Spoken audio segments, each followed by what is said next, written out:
And he's bringing the word back to the main line that the enemy is just ahead.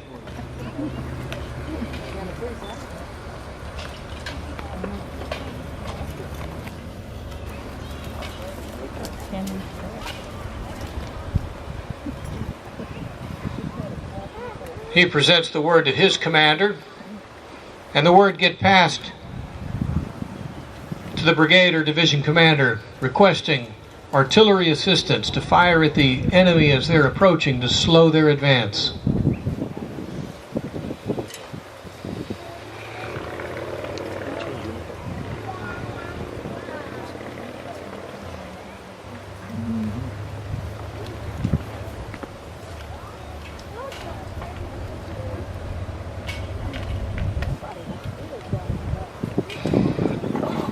This activity underscores the importance of these mounted messengers and aides-de-camps. In the day before, radios, that they brought the word, either written or orally, back and forth between the commanders, communicating across both sides of the battlefield.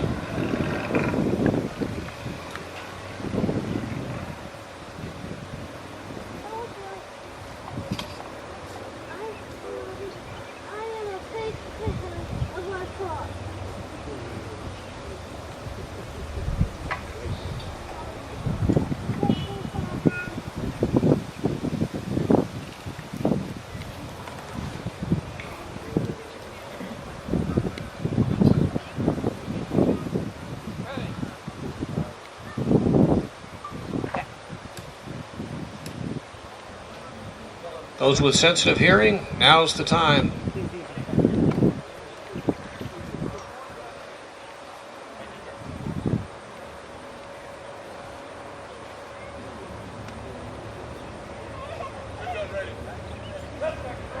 Each gun reporting in ready to the battery commander.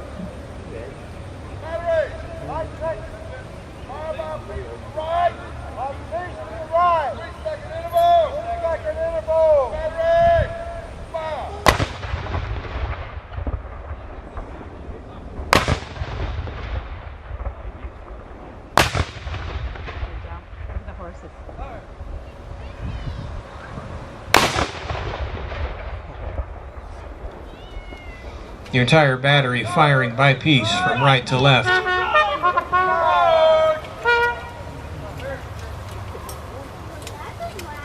The purpose of that first artillery barrage was to hold the enemy in place. Now the cavalry goes forth to engage.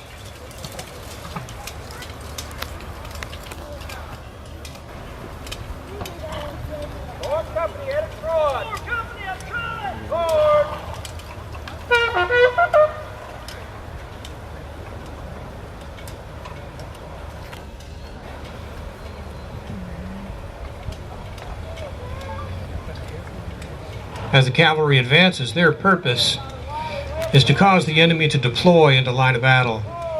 The enemy can march much quicker on an open road. In a column of fours, they can eat up a lot of time, eat up a lot of space in a short amount of time. The cavalry engaging early will force the enemy to deploy into a long line of battle, which slows them down significantly as they have to go through bushes and over fences.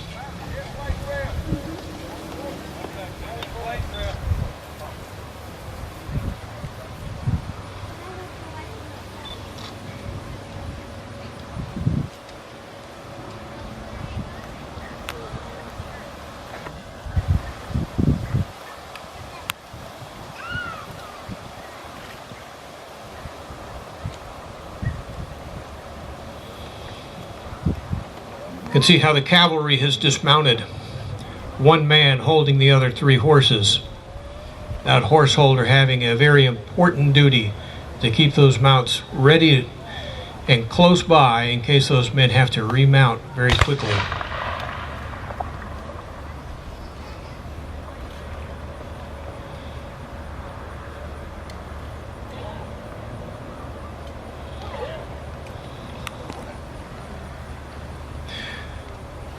They'll continue to fire.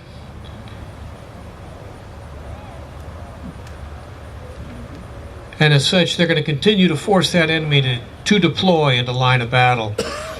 The Union did that very successfully the morning of October 3rd out of what's known as Oliver's Hill now, just below where the Winnesoga Road crosses the railroad tracks.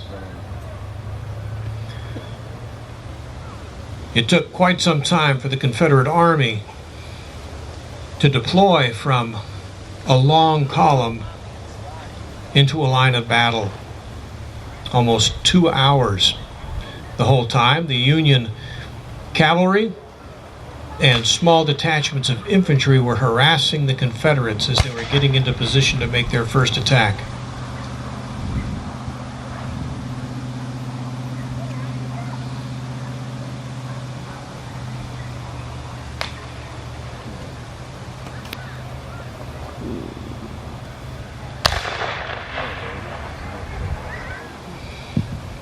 You can tell by the sound, the heavier weapons that the infantry are firing. Cavalry firing .52 caliber carbines, while the infantry today are carrying .58 caliber Springfield muskets with a much heavier punch to them.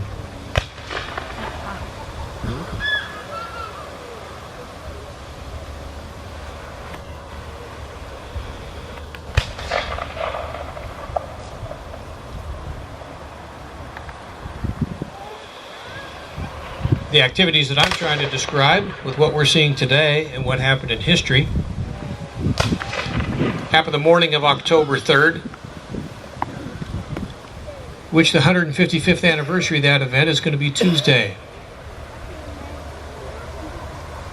On Tuesday, I'm going to be leading a tour out to that very spot and describing the action on the Confederate right throughout the day, the first day of battle. And you are welcome to join myself and the other Rangers as we lead tours on the battlefield Tuesday, Wednesday, and Thursday.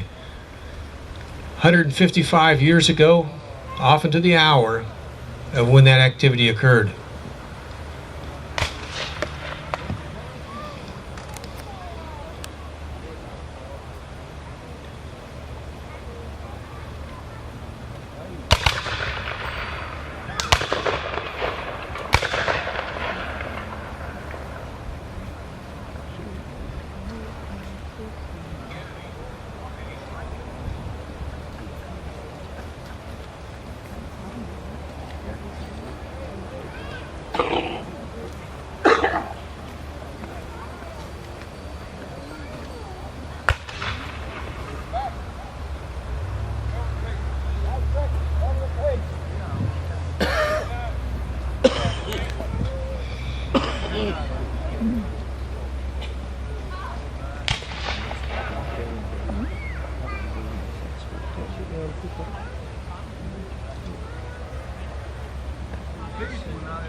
The infantry slowly continues to move forward, pushing the enemy back.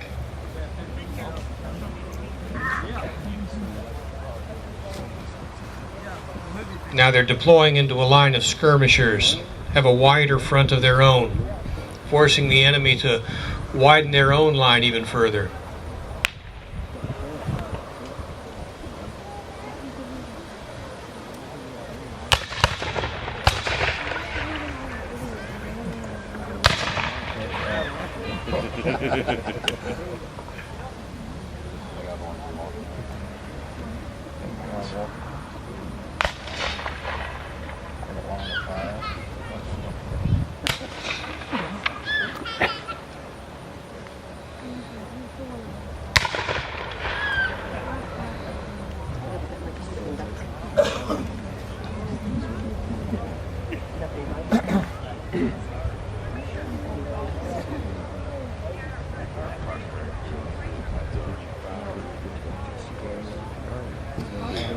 As I had mentioned earlier, it was very important for the cavalry to protect the flanks of the army, and that late on the day of October 3rd, the exposed Confederate flank was discovered and an attack was ordered.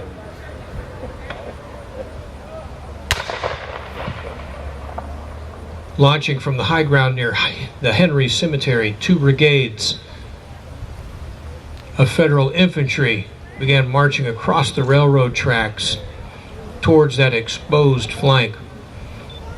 But one of the brigades went off in the wrong direction. They were being fired at by dismounted Confederate cavalry. The commander was distracted by a few skirmishers, and he sent his entire brigade off in the wrong direction. I mentioned him early. He's got a great name, General Napoleon Bonaparte Buford. Have you seen the movie Gettysburg? And you're familiar with John Buford? Well, this is John's half-brother. They both went to West Point. One got the fancy name and the other got all the talent. He wasn't the only West Point Buford to fight on a Civil War battlefield. Their cousin, Kentuckian Abram Buford, became a very able division commander in the cavalry under Nathan Bedford Forrest.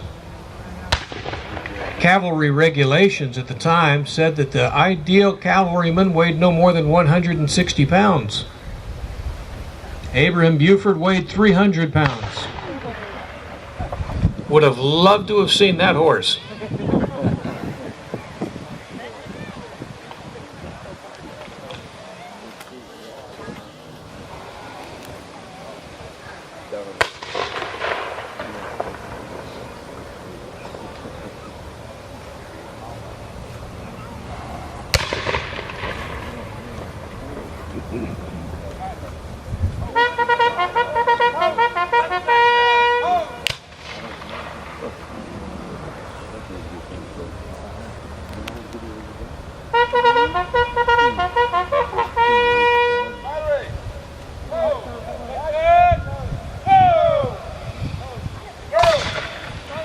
As the firing increases on the front,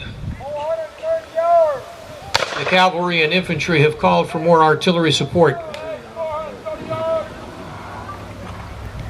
The Union cavalry will be firing over the heads of their infantry and cavalry counterparts. Often necessary, this could also be dangerous. Those smoothbore weapons, those round cannonballs, had a wooden piece called a sabot or sabot that was attached to the cannonball with tin strips. Purpose was to keep the fuse pointing forward. But as that cannonball came out of the end of the muzzle, that wooden sabot would come loose. And there was the possibility of striking their own soldiers as it flew overhead.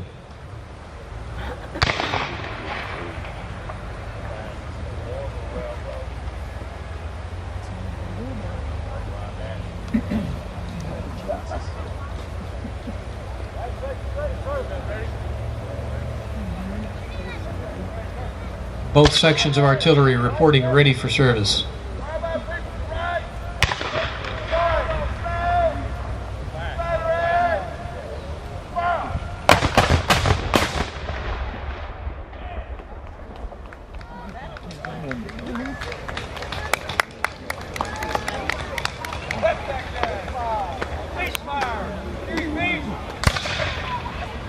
With any luck, that supporting artillery fire would hold the enemy at bay.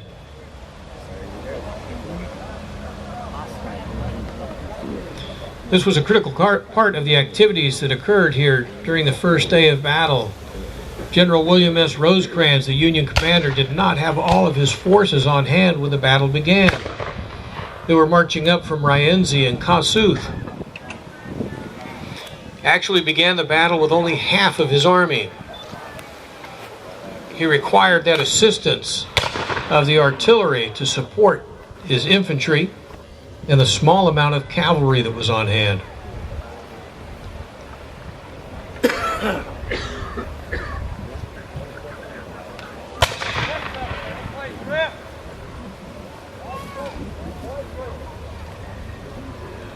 The Union soldiers fighting on what we now call Oliver's Hill knew they were going to have to fall back. There was no way that they could hold the position, though it was high ground, and keep the enemy back after they had crossed Cane Creek and the railroad and were moving up those heights.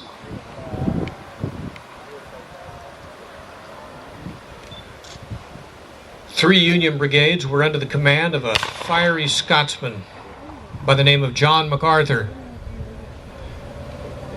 not related to General Douglas MacArthur.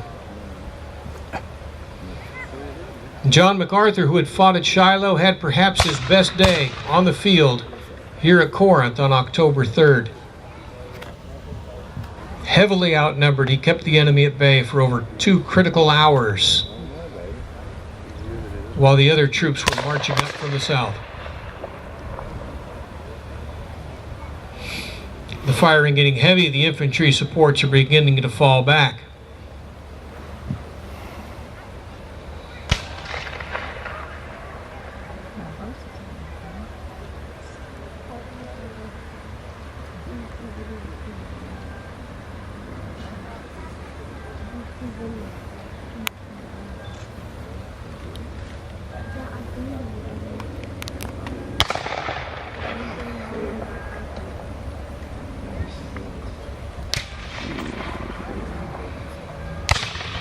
Just as on October 3rd, the Union forces slowly fell back. Those fighting on the Union left fell back to a line just this side